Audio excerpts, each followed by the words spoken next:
ओम नमः शिवाय। हर हर महादेव मित्रों।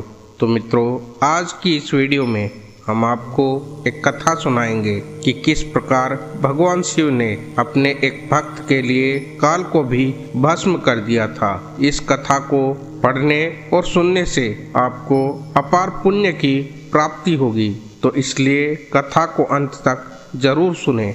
महाकाल शिव की महिमा अपरंपार है। उन्हें प्रसन्न करने के लिए किसी खास प्रयास या पूजा पाठ की आवश्यकता नहीं होती, बल्कि सच्ची श्रद्धा और पूरे मन से किया गया प्रयास आपको भोलेनाथ की कृपा का पात्र बना देता है। शायद यही वजह है कि अपने भक्तों के लिए महाकाल ने काल तक को भी भस्म कर दिया था। ऐसी ही कथा मिलती है हमारे धार्मिक ग्रंथों में, जिसे हम आज आपको बताएंगे। मान्यता है कि भक्तों का चरित्र पढ़ने और सुनने से भोलेनाथ की असीम कृपा और पुण्य की प्राप्ति होती है। तो आइए जानते हैं इस कथा के बारे में। भक्त के प्रति महाकाल की अगाध आस्था की जिस कहानी का हम जिक्र कर रहे हैं, वह स्वयं भगवान कार्तिकेय ने संतों को सुनाई थी। इसके अनुसार राजा श्वेतकेतु, जो कि भोलेनाथ के परम भक्त थे,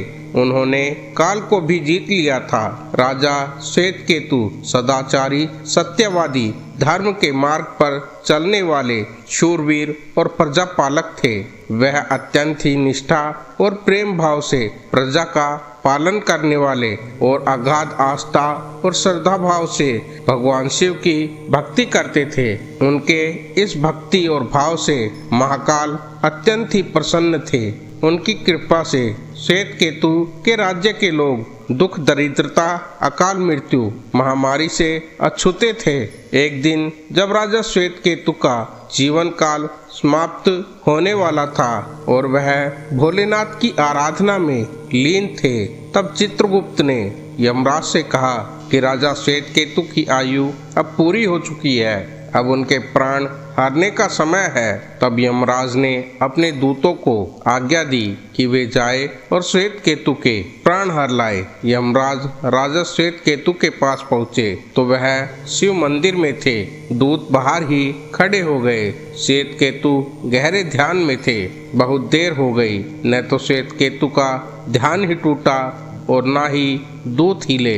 दूत बिना अपना काम किए खड़े रहे जब तक वे वापिस नहीं पहुँचे। यमराज ने विलंब होते देखा तो कालदंड संभाला और खुद चल पड़े।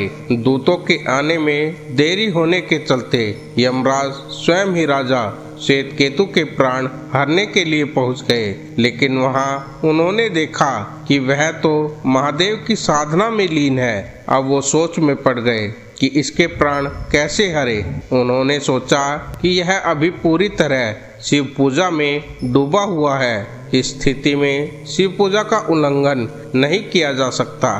तब वह भी बाहर ही खड़े हो गए। उधर जैसे ही काल को इसकी सूचना मिली तो उन्होंने तलवार निकाली और शिव मंदिर में जा घुसे। काल ने देखा कि राजा श्वेतकेतु अभी भी भगवान शिव के सामने बैठे ध्यान मग्न है। वह झपटकर आगे बढ़ा और जैसे ही उसने राजा श्वेतकेतु का सिर काटने के लिए तलवार उठाई, भगवान शिव ने अपना तीसरा नेत्र खोलकर काल की ओर देखा। भोलेनाथ का तीसरा नेत्र खुलते ही काल वहीं पर राजा श्वेतकेतु के सामने जलकर भस्म हो गया। थोड़ी देर बाद जब राजा श्वेतकेतु का ध्यान टूटा तो उन्होंने देखा, ध्यान टूटा तो उन्होंने अपनी आंखें खोली तो राख में बदल चुके काल को देखा। उन्हें चिंता हुई कि यह कौन है और क्या है। श्वेतकेतु ने भगवान शिव से पूछा, हे भोलेनाथ, ये किसकी राख है? इसे किसने और क्यों जलाया है? तब भोलेनाथ ने बताया कि यह काल था जो कि तुम्हारे प्राण हरने के लिए आया था।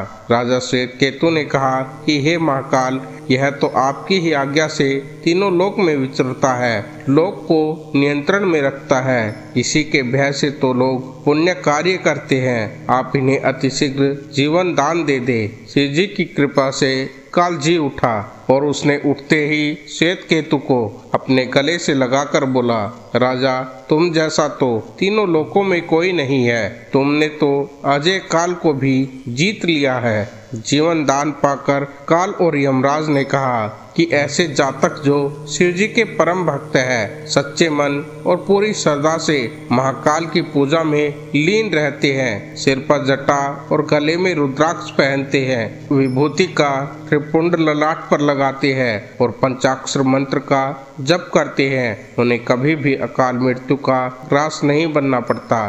कथा के अनुसार इस आशीर्वाद के बाद श्वेत केतु ने लंबे समय तक राज किया और फिर महाकाल की कृपा पाकर उनमें ही विलीन हो गए। तो भक्तों, आपने देखा कि किस प्रकार से भगवान शिव ने अपने एक भक्त के लिए काल को भी भस्म कर दिया। आज की इस वीडियो को यहीं पर समाप्त करते हैं। आशा करते हैं कि वीडियो में दी गई जानकारी आपको पसंद आई होगी। तो कृपया वीडियो को लाइक कीजिए, अपने मित्रों में शेयर कीजिए और अगर आप चैनल पर नए आए हो तो चैनल को सब्सक्राइब जरूर कीजिए। मिलते हैं आपसे अगले वीडियो में, तब तक के लिए हर हर महादेव।